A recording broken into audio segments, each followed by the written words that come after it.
How to verify your Discord account. Hello everyone, in this tutorial I'm going to show you guys how to easily verify your Discord account. But before we do that, I want you to head down below to give this video a like and subscribe to our channel. Also turn on the bell icon so you get notified about our latest uploads.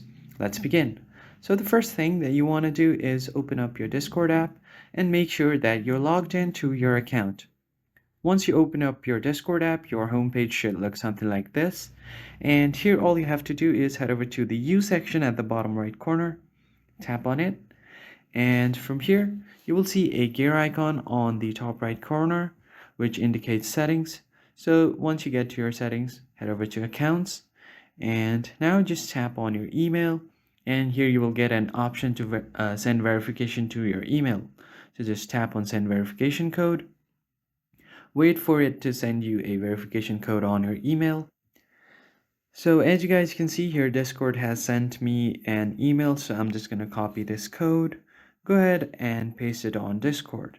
From here you can just tap on next, and just like that your Discord will be verified.